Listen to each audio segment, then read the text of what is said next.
যে কোনো উপোসের দিন বা যে কোনো একাদশী বা যে কোনো ব্রতর দিনে খাওয়ার কথা ভাবলে কিন্তু সবার আগে সাবুদানার কথাই মনে পড়ে। সাবুদানা মাখা আমরা কম বেশি প্রত্যেকে খেয়ে থাকি, তবে আজকে একটু ভিন্নভাবে বানিয়ে দেখাবো। একবার শুধু সাবু এরকম ভাবে মেখে দেখবেন, আঙ্গুল চেটে খেতেই হবে। বাড়ির সবাই দেখবেন এই সাবুদানা মাখা খাওয়ার জন্য উপোসের বাহানা খুঁজবে।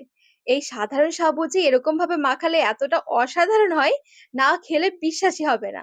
নমস্কার বন্ধুরা, নতুন একটা পর্ব দেখার জন্য আপনাদের সকলকে স্বাগত জানাই। আজকে তৈরি করে দেখাবো একদম অমৃত স্বাদের, মুখে লেগে থাকার মতন সাবু মাখা। যে কোনো ব্রত বা উপোসের দিন ঝটপট এভাবে একবার সাবু মাখা করে দেখতে পারেন, দেখবেন সব থেকে সেরা লাগবে খেতে। চলুন, আশা করছি আজকের রেসিপি অনেক ভালো লাগবে। তো সাবু মাখার জন্য সমস্ত কিছু আমি এখানে রেডি করে নিয়ে এসেছি। সাবু মাখা বানানোর আগে কিন্তু অবশ্যই সাবুটাকে একটু ভিজিয়ে রাখতে হবে। আমি এখানে মোটামুটি 2 ঘন্টার জন্য সাবুটা ভিজিয়ে রেখেছিলাম। আর এখানে আমি বড় দানার সাবুটা নিয়েছি, আপনারা চাইলে কিন্তু ছোট দানার সাবুটাও নিতে পারেন। 200 গ্রাম সাবু এখানে ভিজিয়ে বাটিতে রেখেছি। আর সাবুটা ভেজানোর আগে কিন্তু অবশ্যই 2-3 বারের মতন জল পাল্টে পাল্টে ধুয়ে নিতে হবে।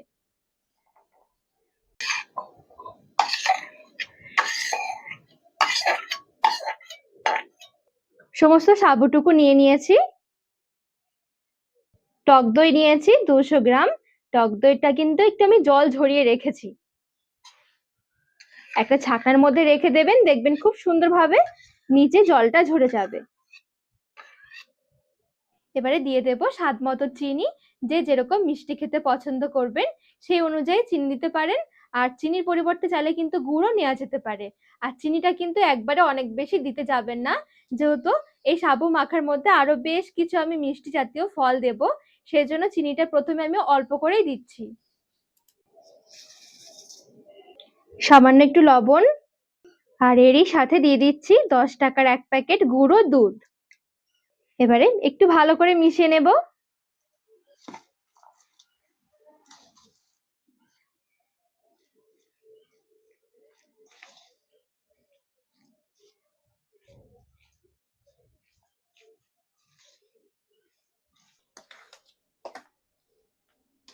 তো বেশ সুন্দর করে এখানে আমি মিশিয়ে নিয়েছি।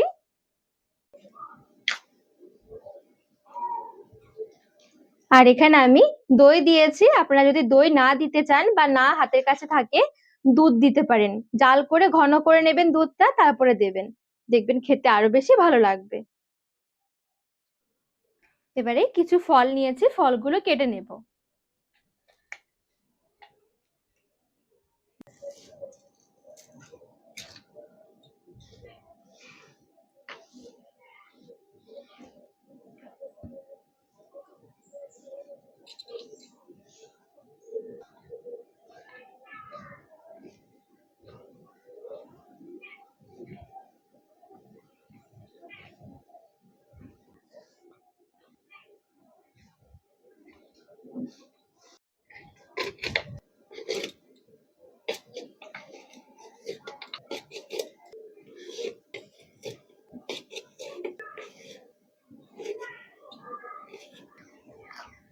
খেজুর নিয়েছি কয়েকটা, বীজ ছাড়িয়ে কেটে নেব।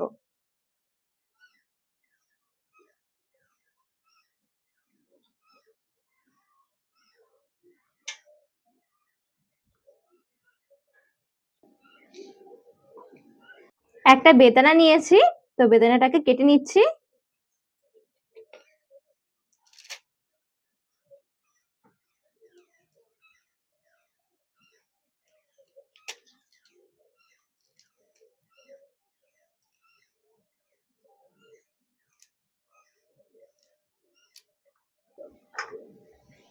তো মোটামুটি সব ধরনের ফল থেকে আমি অল্প অল্প করে দিচ্ছি।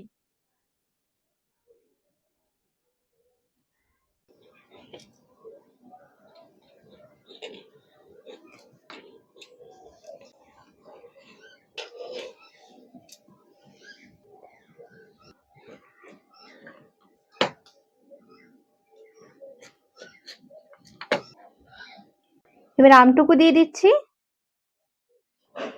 কয়েকটা চেরি। এবারে সমস্ত কিছু ভালো করে মিশিয়ে নেব।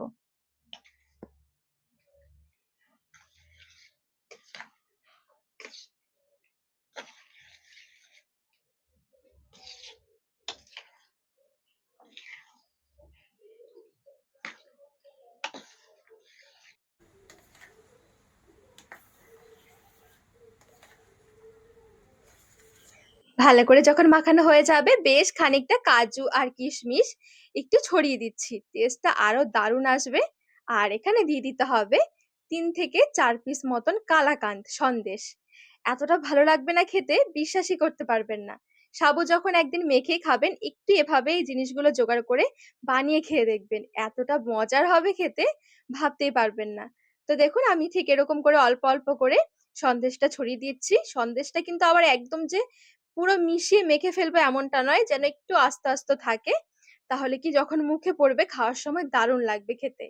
হালকা হাতে একটু মিশিয়ে নিতে হবে। খুব বেশি কিন্তু এখানে কোনো কিছুই বেশি, বেশি করে মাখানোর দরকার নেই। হালকা করে মেশালে কিন্তু হয়ে যাবে। জাস্ট এবার ওপরে ছড়িয়ে দিচ্ছি কিছুটা কোরানো নারকেল। নারকেল ছাড়া কিন্তু সাবু মাখা একদম অসম্পূর্ণ। তো যাই হোক নারকেলটা দিয়ে খুব সুন্দর করে হালকা হাতে আলতো করে আবারও মিশিয়ে নিচ্ছি। সাবুদানা মাখাতে কিন্তু খুব বেশি সময় লাগে না। শুধুমাত্র সাবুটা ভেজানো থাকলেই রেডি হয়ে যাবে। তো দেখুন এখানে কিন্তু সাবু মাখা আমার একদম রেডি। এবারে শুধু খাওয়ার পালা। যদি একবার এরকম উপোস থেকে বানিয়ে খাওয়া যায়, বিশ্বাস করুন এতটা খেয়ে তৃপ্তি পাবেন ভাবতেই পারবেন না। আর এরকম যদি সাবুদানা মাখা থাকে যেমন হেলদি তেমন টেস্টি, তেমন শরীরটাও এতটা এনার্জি থাকবে আর পুরো শরীরের জন্য একদম হেলদি বলতে পারেন। তো দেখুন কি দারুণ দেখাচ্ছে দেখতে। কতটা ঘন ক্রিমি হয়েছে। দেখেই বোঝা যাচ্ছে যে এটা কতটা খেতে ভালো লাগবে।